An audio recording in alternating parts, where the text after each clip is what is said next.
Hi and welcome to the Data War Room Asia at the Cybersecurity Summit. I'm very honored today to have Mr. Stephen Sim, President of ISACA, and also holding a very important role in Oti ISAC as the Chair of the Executive Committee. Welcome, Mr. Stephen, to our Data War Room Asia, the voice for information security professionals from Asia.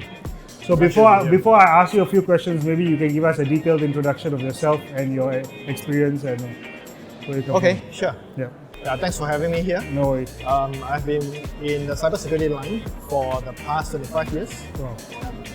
So currently I'm a global CISO for a large MNC. Sure.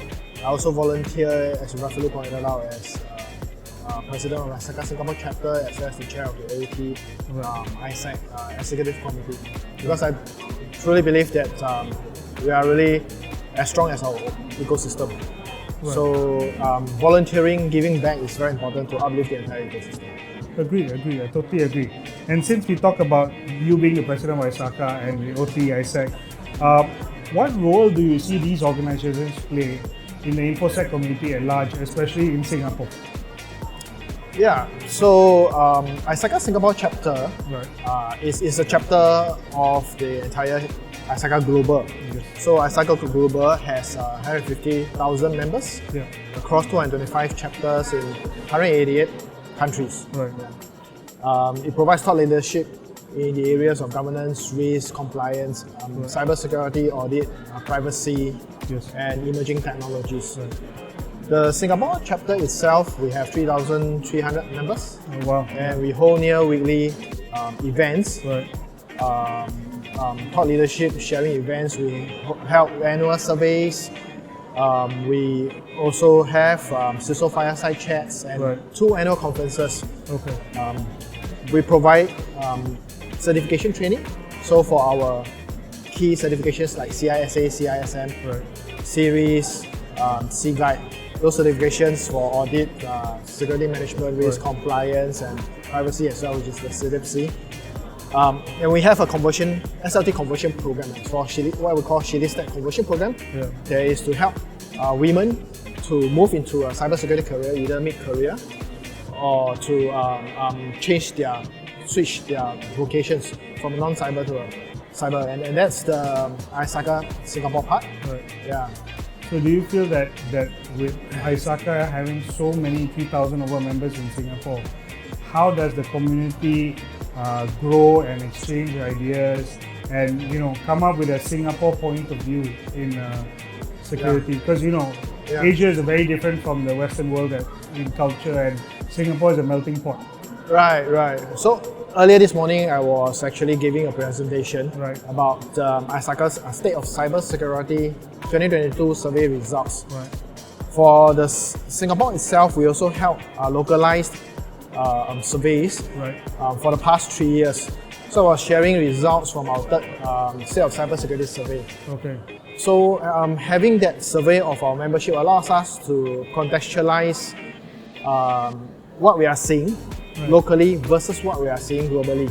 Whether there is similarities or there are nuances in Singapore that is specific.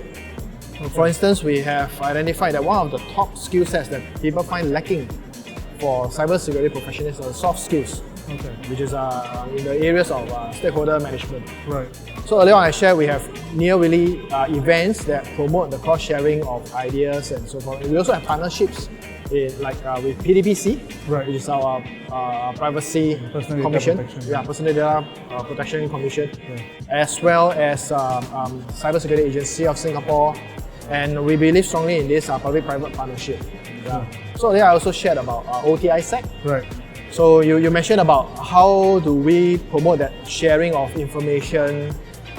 Oti Knowledge Sharing. So Oti ISAC, Operational Technology Information Sharing Analysis Center, it promotes sharing of best practices, as well as threat intelligence. And you may be wondering, how do folks share threat intelligence and incidents? Because it's about their company, right? So it may leak out certain sensitive information about their company, tarnishes their company's image. So what Oti ISAC does is that it has a safe harbor protocol. So it implements a safe harbor protocol where whoever shares information is not attributable to him or her. Yeah. So that helps It's to lay the so that lays the foundation for and promotes really a lot of such threat intelligence sharing. I personally benefited from such sharing. The intelligence that I receive is not found anywhere in the public domain because the members, that close group of members, share threat intelligence, what they are encountering at their own premises. That's great. That's great. And you just mentioned about knowledge sharing and guidelines and best practices. But a lot of these InfoSec technology guidelines come from USA, Europe, the Western world.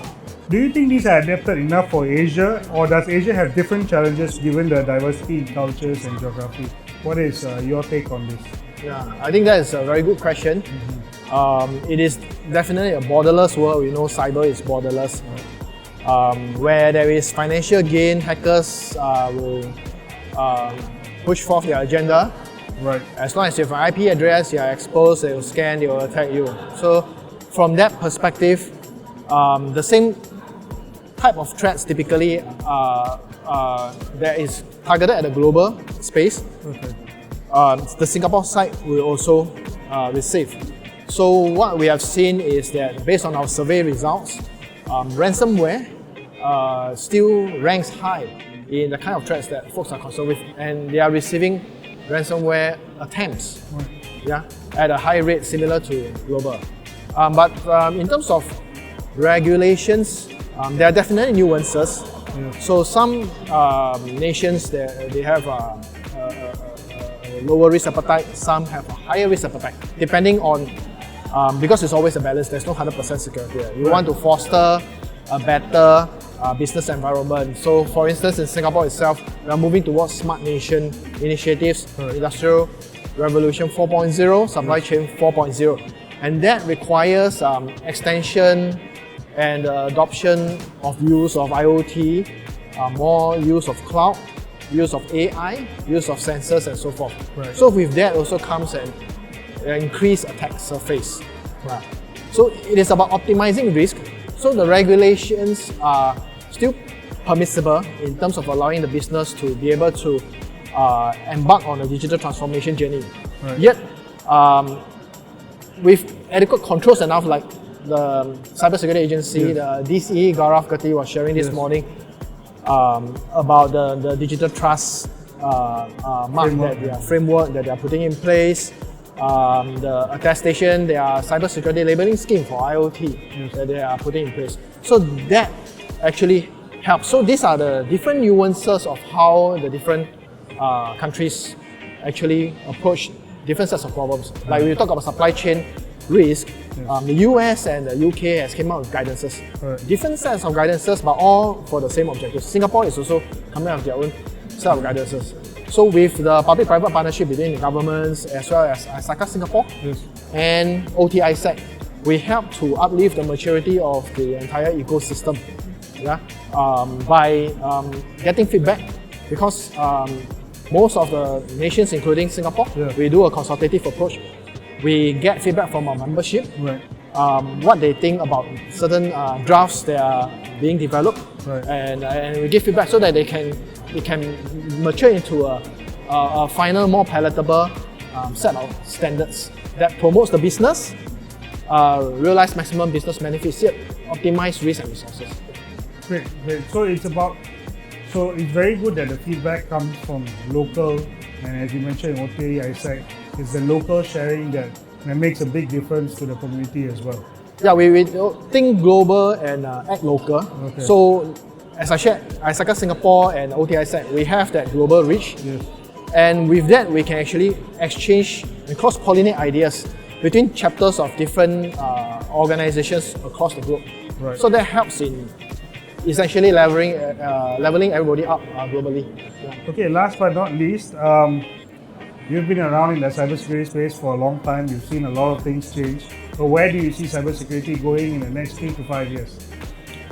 Yeah, I see that with digital transformation, with more nations moving towards Industry Revolution 4.0, definitely the adoption of more IoT and blockchain, AI, OT convergence is going to take place a lot more often. And with that, the attack surface is going to grow. And why is that so? Because most of the attacks either are nation state or they are financial driven. Correct. Where there is economies of scale. Let's say you have a lot of IoT devices. There's a lot more leverage to attack the IoT devices to run DDoS attacks and hold the company at ransom because increasingly they are used for critical infrastructure. Right. So what I see in the next 5 years is going to be more quantification of risk. Right. Yeah. And to be able to justify the increased investment of cybersecurity into all these areas as we open up the convergence, open up the attack surface, we need to invest more cybersecurity into an assume breach approach. So assume breach is part of zero trust, yes. right? And it is not about, as I was sharing this morning as well, it's really not about preventing an incident because there's no 100% security. It is about having that incident, but yet able to contain it and prevent it from escalating into significant business impact. Reacting to it almost immediately. Yeah, so active cyber defense was also touted in the US presidential order, and it is widely touted in Singapore, in the local context as well. So it is about getting that threat intelligence, having timely threat intelligence like subscribing to Oti ISAC, and then being able to threat hunt. Because most of the attacks nowadays are what we call malware-free, fowlers attacks, living off the land attacks. Threat hunt for them, detect them early, and then disrupt them as they are in the first few phases of the cyber kill chain. Before they can actually execute that action or objectives, leak data out, like in the triple extortion attack, they'll encrypt the device, leak data out as well as DDoS. So before they can reach that leakage of intellectual property and so forth, cut off that attacker path. Yes. So that requires an assumed breach, and therefore, as part of zero trust, this will extend also to the suppliers with more supply chain attacks like what we see in Colonial Pipeline, Kaseya, Leong attacks. There is definitely going to be tighter scrutiny from that perspective.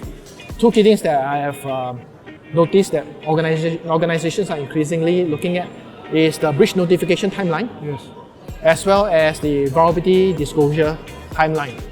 So we want vendors to share with us when there is vulnerability and the compensating controls. So a greater focus in third-party risk as well. Greater focus in third-party, yeah, precisely. So that vulnerability disclosure helps because attackers, there are increasingly more 0 days being discovered, right? So before the vendor gives out the patch, you must mitigate it. And to be able to mitigate, the vendor must tell you there is a vulnerability, I have no patch, but here is what you can do to mitigate down the risk. And breach notification is important because we believe in, as part of assumed breach, to be able to detect fast, respond fast, and recover fast. So to detect fast, we need to make that well-informed decision whether we want to disconnect the vendor, for instance. So if the vendor is breached, if we can disconnect and what we call a drawbridge approach, that will help shield ourselves off. But we need to make that well-informed decision because we also that will mean a loss of connection and so forth. So those are just two examples of increased third-party scrutiny, as what you have perfectly pointed out. So on that 3 to 5 year plan, do you think skill set is a problem in a small country like Singapore? Yes, we are also facing that great resignation. Yes. Like what the US is, like what the States is facing everywhere. In fact, the latest ISACA State of Cybersecurity Survey 2022, more than 62% of respondents say they have a shortage of skilled workforce.